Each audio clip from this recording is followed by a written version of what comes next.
Okay, so I'm Bex, or Becki Simpson-Ryan, and I'm with Becki, and we're going to be talking about celebrating activism and what activism means to us and how we got into it.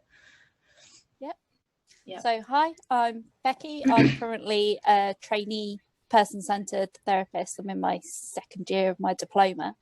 And Becki, do you want to give a bit of background to you? Yeah, so I'm a qualified psychotherapist. I've been qualified for about a year and a half now. I'm also a volunteer for Therapists Connect. So an introduction to how I got involved in activism. It's just something I sort of fell into, really.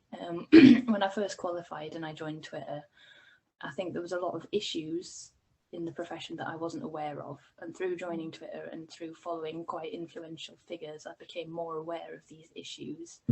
And I just started feeling like a lot of the experiences that people were talking about resonated with me. And I thought, you know what, I can understand this, and I feel like I've got stuff that I can contribute to this. And it's sort of over time I built up confidence to start like putting my input in and getting involved.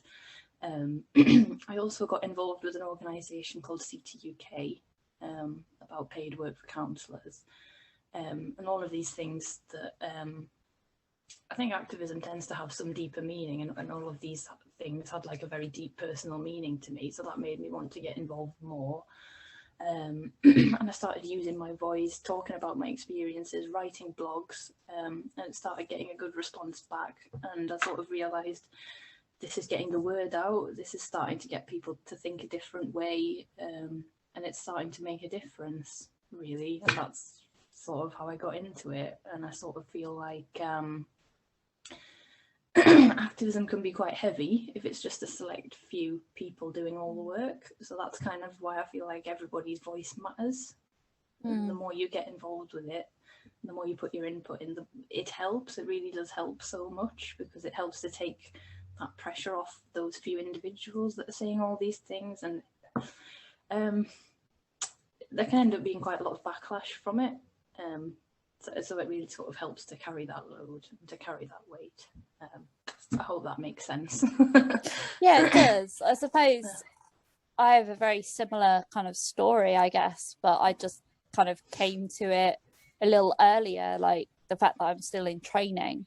I came across the Scoped project before I started my level 4. So when I applied for my level 4, I asked every interviewer, like, what do you know about this? What's your view on it? Because I wanted to go to somewhere where I aligned with the training providers. And actually I found a lot of training areas either didn't know anything, didn't think it was going to happen, or were like head in the sand, like, you know, it's not going to affect me kind of thing. And I suppose that made me kind of want to go elsewhere to find out more. So I would speak to my therapist about it. But I wanted more. I wanted to find people that could kind of share in my views and things like that. And so I also went to Twitter and came across various individuals and organizations. And just kind of, I took a bit of time before I started tweeting. I was doing a lot of following people and maybe the odd retweet, but it took a bit of confidence because I'm a student. I didn't want anything to be used against me, and I was quite scared of that initially. But I'm very into social justice, and I decided if I didn't stand up, you know, in some capacity, and it doesn't have to be a big action. I think activism can be lots of little things, and all of those little things, like you said, sharing it across lots of people, all those little things will eventually make a change. And that's where I kind of came into this, really thinking, what can little old me say and do? And yeah, found CTUK, same as you, PCSR, obviously, the union, PCU, as well as various counselling Facebook groups and things like that, trying to find my tribe of people and where I could share my knowledge, my experiences, and my experiences in training, some good, some bad. And it's really important to highlight both good practice and bad practice as part of my activism. It's what I do. So yeah, that's kind of how I came into it. Yeah, I hear that. It's like starting small, isn't it? I think it's got to start from within, and I think it can take a lot of courage to speak out and to say these things when, especially when it's like particularly challenging topics, and when you're challenging big organizations like professional bodies and stuff, it can feel very daunting. So I think I definitely hear like that being part of a tribe is very important. What I specifically tend to talk about the most is neurodiversity and experiences of ableism that tend to happen towards therapists who are neurodivergent. I've had a lot of personal experience of that. Being a therapist with Tourette's syndrome, I haven't always had the greatest experiences, particularly in training.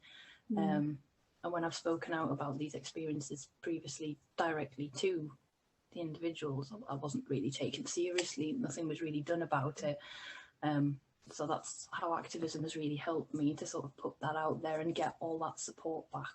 And like, I feel like the response I'm getting and the stuff that people are saying on Twitter now, I feel like it is starting to make a difference and people are starting to question it. So that's good. Yeah, I definitely hear that. I suppose my area, I talk a lot about disability, ableism, accessibility. My work before I went into counselling is working with children and young people with special educational needs and disabilities. And then I've got my own disabilities as well. So I kind of have fallen into a pattern, I'm guessing. And I imagine I'll specialise in that way in the future. And so a lot of what I like to kind of discuss is the fact that, you know, the disabled population has so much to give to the workforce, and just, you know, there are many disabled therapists that have had a really bad experience. Maybe they've not even managed to become a therapist because of training's not been accessible and things like that.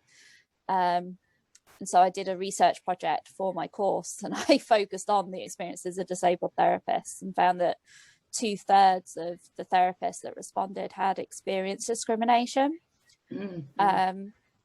Not all of it, you know, targeted harassment or anything like that. It's more been ableism, lack of reasonable adjustments, and it's things like that that I'm trying to challenge with my activism.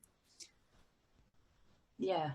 So I suppose we're on a similar path, aren't we? We are, yeah. And if you put those two things together, it's kind of like we're both doing stigma in the bin, but for two different things, but things that are both just as important as each other. Absolutely. And it's just any stigmas, I think, that... Yeah, well, we all need to go in the bin. Yeah, well, yeah, so. True. And I suppose, like, you know, I talk a lot about people who have a mental health condition, how they can be a therapist as well. You know, that there are these misconceptions about people who, you know, have depression. Can they function as a therapist? Yes. People with anxiety, can they function as a therapist? Yes. Somebody who's bipolar? Yes. You know, as long as it's a managed condition, then yes. And I am really trying to challenge that, because there are a lot of misconceptions about what all these things mean. Yeah. And for me, I suppose I had a lot of attitudes of well, first of all, I was basically told that they didn't think I would be suitable to be a therapist because of my condition. I was told that it would be really distracting, it would be inappropriate, clients wouldn't respond very well to it.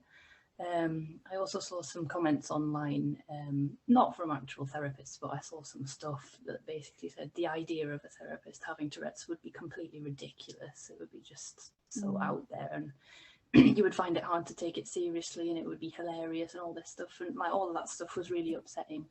And I think I'm showing now, as an example, I am a therapist, I do have Tourette's syndrome, and I do practice, and I am successful. So I'm just showing people there's no reason why that should be the case. And to have that attitude is just so discriminatory. Yeah. It happens all the time. Exactly. And I suppose it's what I always preach. What happens in the therapy room happens in the outside world, and vice versa.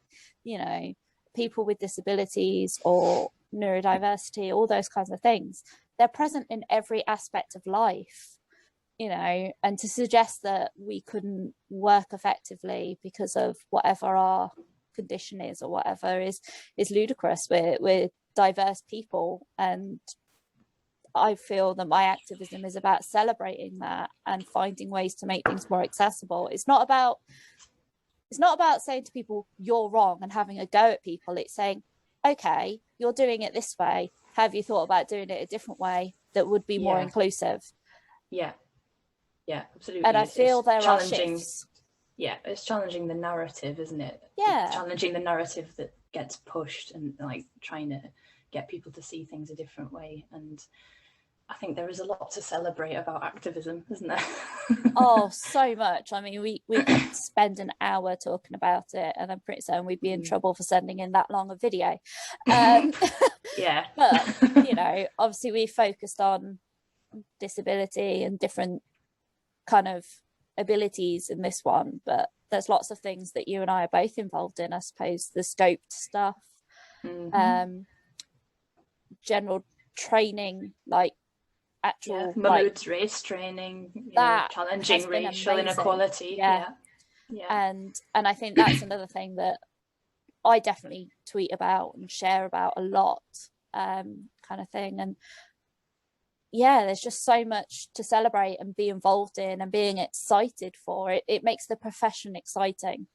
Yeah, it does. And like you say, there's so much to talk about, but unfortunately we don't have enough time to mention it all. So that's just kind of our little snapshot of how we are involved in activism and what sort of differences we make, really. So awesome.